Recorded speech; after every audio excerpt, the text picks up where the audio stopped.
ಹಾಸನದಲ್ಲಿ ಹಾಸನಾಂಬ ಉತ್ಸವ ನಡೀತಾ ಇದೆ. ಸಾಕಷ್ಟು ರಾಜಕಾರಣಿಗಳ ದಂಡು ಹಾಸನದಲ್ಲಿದೆ. ಇದೇ ಸಂದರ್ಭ ಹಾಸನದಲ್ಲಿ ಬಸನಗೌಡ ಪಾಟೀಲ್ ಯತ್ನಾಳ್ ಬಿಜೆಪಿಯ ಉಚ್ಚಾಟಿತ ಶಾಸಕ ಹೊಸ ವರಸೆಯನ್ನು ತೋರಿಸಿದ್ದಾರೆ. ಹಾಸನದಲ್ಲಿ ಬಸನಗೌಡ ಪಾಟೀಲ್ ಯತ್ನಾಳ್ ಹೊಸ ವರಸೆ. ಹಾಗಾದ್ರೆ ಏನು ಹೇಳಿದ್ರು? ಪಕ್ಷ ಬಿಡೋದಿಲ್ಲ, ಬೇರೆ ಪಕ್ಷಕ್ಕೂ ಹೋಗೋದಿಲ್ಲ, ಬಟ್ ಒನ್ ಕಂಡೀಷನ್. ನಾನು ಪಕ್ಷದಲ್ಲೇ ಇದ್ರೆ ಸ್ವಾಭಿಮಾನಕ್ಕೆ ಧಕ್ಕೆ ಆಗುತ್ತೆ. ಒಂದು ವೇಳೆ ಪಕ್ಷ ಬಿಟ್ಟು ಹೋದ್ರೆ ಹಿಂದೂ ಮತ ವಿಭಜನೆ ಆಗುತ್ತೆ. 2028ಕ್ಕೆ ಹಿಂದೂ ಪಕ್ಷವೇ ಅಧಿಕಾರಕ್ಕೆ ಬರಬೇಕು. ನಾನು ಯಾವುದೇ ಕಾರಣಕ್ಕೂ ಬಿಜೆಪಿ ಬಿಟ್ಟು ಹೋಗೋದಿಲ್ಲ. ಶಿವಸೇನೆಯ ಶಿಂಧೆ ಬಣಕ್ಕಂತೂ ಹೋಗೋದೇ ಇಲ್ಲ, ಯಾವ ಕಾರಣಕ್ಕೂ ಹೋಗಲ್ಲ. ಆದರೆ ನನ್ನದೊಂದು ಬೇಡಿಕೆ ಇದೆ. ನಾನು ಯಾವುದೇ ಕಾರಣಕ್ಕೂ ಬಿಜೆಪಿ ಬಿಟ್ಟು ಹೋಗೋದಿಲ್ಲ. ಆ ಬೇಡಿಕೆ ಈಡೇರದಿದ್ದರೆ ನಾನು ಏನು ಮಾಡ್ತೀನೋ ನನಗೆ ಗೊತ್ತಿಲ್ಲ. ಇದು ಹಾಸನದಲ್ಲಿ ಬಸನಗೌಡ ಪಾಟೀಲ್ ಯತ್ನಾಳ್ ಹೇಳಿರೋದು. ಏನಂತ? ಪಕ್ಷ ಬಿಡಲ್ಲ, ಬೇರೆ ಪಕ್ಷಕ್ಕೂ ಹೋಗೋದಿಲ್ಲ, ಬಟ್ ಒನ್ ಕಂಡೀಷನ್.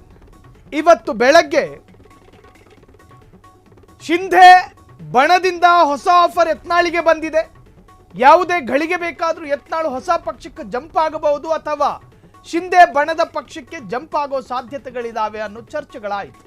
ಆದರೆ ಇವತ್ತು ಸಂಜೆ ಆಗ್ತಾ ಇದ್ದ ಹಾಗೆ, ಅರ್ಥಾತ್ ಮಧ್ಯಾಹ್ನದ ಹೊತ್ತಿಗೆ ಅದಕ್ಕೊಂದು ಕ್ಲಾರಿಟಿ ಕೊಡ್ತಾರೆ ಬಸನಗೌಡ ಪಾಟೀಲ್ ಯತ್ನಾಳ್.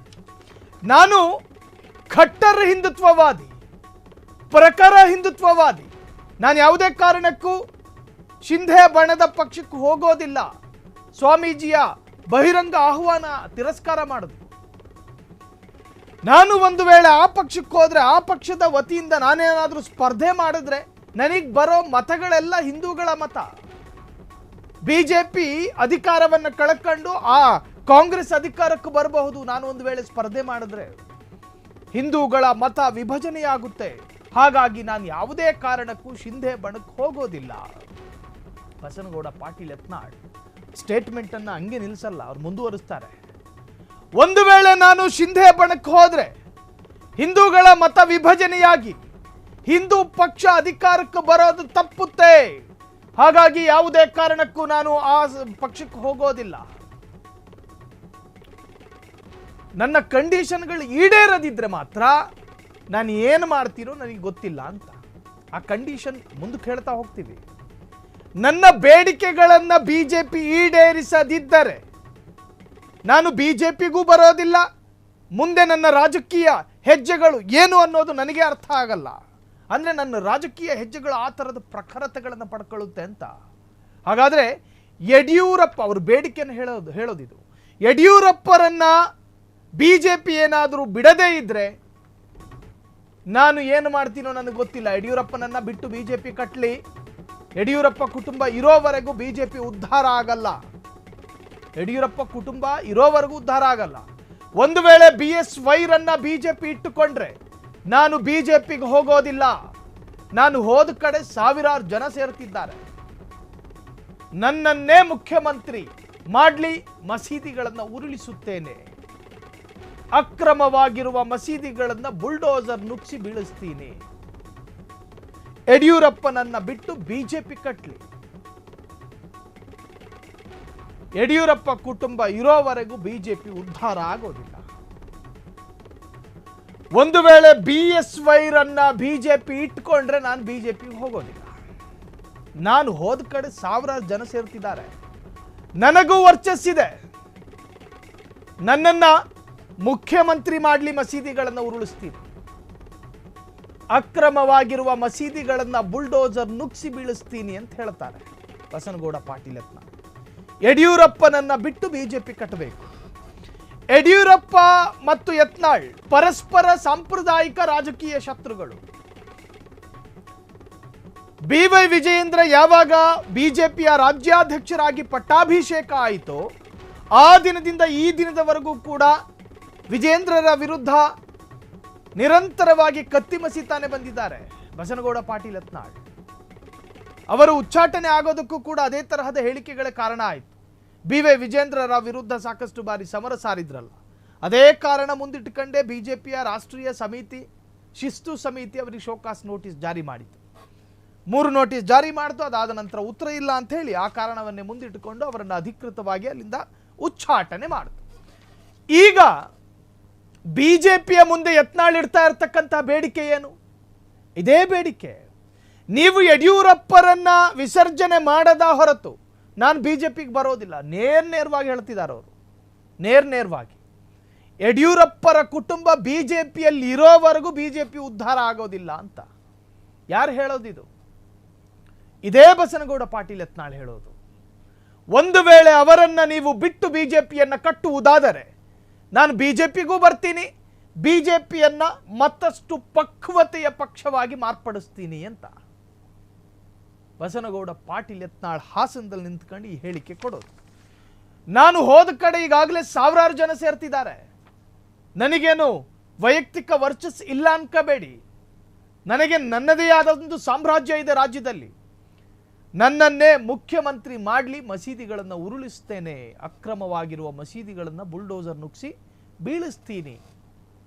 ನನ್ನನ್ನು ಬಿಜೆಪಿ ಒಂದು ವೇಳೆ 2028ಕ್ಕೆ ಅಧಿಕಾರಕ್ಕೆ ಬಂದಿದ್ದೇ ಆದಲ್ಲಿ ನನ್ನನ್ನು ಮುಖ್ಯಮಂತ್ರಿ ಏನಾದರೂ ಬಿಜೆಪಿ ಮಾಡಿದರೆ ರಾಜ್ಯದಲ್ಲಿರ್ತಕ್ಕಂತಹ ಅಕ್ರಮ ಮಸೀದಿಗಳನ್ನು ಉರುಳಿಸ್ತೀನಿ ಅಂತ ಹೇಳಿ ನೇರವಾಗಿ ಹಾಸನದ ಹಾಸನಾಂಬಿಕೆ ಉತ್ಸವದಲ್ಲಿ ನಿಂತು ಪೊಲಿಟಿಕಲ್ ಸ್ಟೇಟ್ಮೆಂಟ್ ಅನ್ನು ಕೊಟ್ಟಿದ್ದಾರೆ ಬಿಜೆಪಿಯ ಉಚ್ಚಾಟಿತ ಶಾಸಕ ಬಸನಗೌಡ ಪಾಟೀಲ್ ಯತ್ನಾಳ್.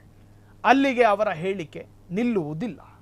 ಮುಂದುವರಿಸುತ್ತಾ ಅದರ ಮುಂದುವರಿದ ಅಪ್ಡೇಟ್ಸ್ಗಳನ್ನು ನೋಡೋದಾದರೆ ಬಸನಗೌಡ ಪಾಟೀಲ್ ಯತ್ನಾಳ್ ಹಾಸನದ ಹಾಸನಾಂಬಿಕೆ ಉತ್ಸವದಲ್ಲಿ ನಿಂತು ಕೊಟ್ಟ ಬಹುದೊಡ್ಡ ಹೇಳಿಕೆ. ಎಂಬಿ ಪಾಟೀಲ್ ಧರ್ಮ ಹೊಡೆಯೋ ಕೆಲಸ ಮಾಡ್ತಿದ್ದಾರೆ. ಕೆಲ ಕಳ್ಳಸ್ವಾಮಿಗಳು ನಕ್ಸಲರ ತರ ವರ್ತಿಸುತ್ತಿದ್ದಾರೆ. ಅಂತಹ ಕಳ್ಳಸ್ವಾಮಿಗಳಿಗೆ ಎಂಬಿ ಪಾಟೀಲ್ ಬೆಂಬಲ ಕೊಡ್ತಿದ್ದಾರೆ. ಅದೇ ಬಸನಗೌಡ ಪಾಟೀಲ್ ಯತ್ನಾಳ್ ಹೇಳೋದು. ಈಶ್ವರ್ ಖಂಡ್ರೆ, ಶಾಮನೂರು ಶಿವಶಂಕರಪ್ಪ ಎಲ್ಲ ಒಂದೇ ಗ್ಯಾಂಗು. ಬಸವಣ್ಣ ಎಂದಿಗೂ ಲಿಂಗಾಯತ ಪ್ರತ್ಯೇಕ ಧರ್ಮಕ್ಕೆ ಬೆಂಬಲಿಸಿಲ್ಲ. ಹಾಸನದಲ್ಲಿ ಬೊಬ್ಬಿರಿದ ಉಚ್ಚಾಟಿತ ಶಾಸಕ ಬಸನಗೌಡ ಪಾಟೀಲ್ ಯತ್ನಾಳ್. ಎಂಬಿ ಪಾಟೀಲರ ವಾದ ಏನು? ಲಿಂಗಾಯತ ಪ್ರತ್ಯೇಕ ಧರ್ಮ ಅಂತ ಘೋಷಣೆಯಾಗಬೇಕು ಅನ್ನೋದು. ಎಂಬಿ ಪಾಟೀಲ್ರು ಕೂಡ ಲಿಂಗಾಯತ ಸಮುದಾಯದವರೇ. ಎಂಬಿ ಪಾಟೀಲ್ರಿಗೆ ಸಹ ಬೆಂಬಲವಾಗಿ ನಿಂತ್ಕೊಂಡಿರೋ ಮತ್ತಿಬ್ಬರು ಕಾಂಗ್ರೆಸ್ ನಾಯಕರು ಯಾರು? ಒಂದು ಕಾಡು ಮಂತ್ರಿ ಈಶ್ವರ್ ಖಂಡ್ರೆ, ಮತ್ತೊಂದು ಶಾಸಕ ಶಾಮನೂರು ಶಿವಶಂಕರಪ್ಪ. ಈ ಮೂವರು ಜನ ಲಿಂಗಾಯತ ಸಮುದಾಯದವರೇ. ವೀರಶೈವ ಲಿಂಗಾಯತ ಸಮುದಾಯಕ್ಕೆ ಸೇರಿದವರು ಈಶ್ವರ್ ಖಂಡ್ರೆ. ಎಂಬಿ ಪಾಟೀಲ್ ಬರೀ ಲಿಂಗಾಯತರು, ಶಾಮನೂರು ಶಿವಶಂಕರಪ್ಪ ಲಿಂಗಾಯತ ಕಟ್ಟರ್ವಾದಿ. ಈ ಮೂರು ಜನ ಸೇರ್ಕೊಂಡು ಒಂದು ಗ್ಯಾಂಗ್ ಅನ್ನ ಕಟ್ಕೊಂಡಿದ್ದಾರೆ. ಆ ಗ್ಯಾಂಗು ಕಳ್ಳಸ್ವಾಮಿಗಳ ಗ್ಯಾಂಗು. ನಾವು ಹೇಳ್ತಿರೋದಲ್ಲ, ಬಸನಗೌಡ ಪಾಟೀಲ್ ಯತ್ನಾಳ್ ರವರೇ ಹಾಸನದಲ್ಲಿ ನಿಂತ್ಕೊಂಡು ಅಬ್ಬರಿಸಿ ಬೊಬ್ಬಿರಿದಿದ್ದಾರೆ. ಈ ಮೂರು ಜನ ಸೇರ್ಕೊಂಡು ಒಂದು ಗ್ಯಾಂಗ್ ಕಟ್ಕೊಂಡು ಆ ಗ್ಯಾಂಗಿಗೆ ಒಂದಷ್ಟು ಕಳ್ಳಸ್ವಾಮಿಗಳನ್ನು ಸೇರಿಸ್ಕೊಂಡು ಆ ಸ್ವಾಮಿಗಳ ಮುಖಾಂತರವಾಗಿ ಹಿಂದೂ ಧರ್ಮವನ್ನು ಹೊಡೆಯೋ ಕೆಲಸ ಮಾಡ್ತಿದ್ದಾರೆ ಅಂತ ಹೇಳಿ ಅಬ್ಬರಿಸಿ ಬೊಬ್ಬಿರಿದಿದ್ದಾರೆ. ಇನ್ನೂ ಹೊಸ ಪಕ್ಷ ಕಟ್ಟಿಲ್ಲ, ಶಿಂಧೆ ಬಣಕ್ಕೆ ಹೋಗ್ತೀನಿ ಅಂತ ತೀರ್ಮಾನನೂ ಆಗಿಲ್ಲ, ಬಿಜೆಪಿಗೆ ಮತ್ತು ವಾಪಸ್ ಹೋಗುವಂತಹ ಲಕ್ಷಣಗಳು ಕಾಣಿಸ್ತಿಲ್ಲ. ಈ ಹೊತ್ತಲ್ಲಿ ಪ್ರತ್ಯೇಕ ಸ್ವತಂತ್ರನಾಗಿ ನಿಂತುಕೊಂಡು ಪಕ್ಕದಲ್ಲಿ ಸಕಲೇಶ್ಪುರದ ರಘು ಇದ್ದ, ಖಟ್ಟರ್ ಹಿಂದುತ್ವವಾದಿ, ಪಕ್ಕದಲ್ಲೇ ನಿಂತ್ಕೊಂಡಿದ್ರು. ಸೊ ಬಸನಗೌಡ ಪಾಟೀಲ್ ಯತ್ನಾಳರ ಈ ರಾಜಕೀಯ ಸ್ಟೇಟ್ಮೆಂಟು ಸಾಕಷ್ಟು ಪಕ್ಷಗಳ ಒಳಗೊಳಗೆ ಚರ್ಚೆಗೂ ಕಾರಣವಾಗಿದೆ. ಕೆಲ ಕಳ್ಳಸ್ವಾಮಿಗಳು ನಕ್ಸಲರ ತರ ವರ್ತಿಸುತ್ತಿದ್ದಾರೆ. ಅಂತಹ ಕಳ್ಳಸ್ವಾಮಿಗಳಿಗೆ ಎಂಬಿ ಪಾಟೀಲ್ರು ಬೆಂಬಲ ಕೊಡ್ತಿದ್ದಾರೆ. ಈಶ್ವರ್ ಖಂಡ್ರೆ, ಶಾಮನೂರು ಶಿವಶಂಕರಪ್ಪ ಎಲ್ಲ ಒಂದೇ ಗ್ಯಾಂಗು. ಬಸವಣ್ಣ ಎಂದಿಗೂ ಲಿಂಗಾಯತ ಪ್ರತ್ಯೇಕ ಧರ್ಮಕ್ಕೆ ಬೆಂಬಲಿಸಿಲ್ಲ. ಹಾಸನದಲ್ಲಿ ಬೊಬ್ಬಿರಿದ ಉಚ್ಚಾಟಿತ ಶಾಸಕ ಯತ್ನಾಳ್.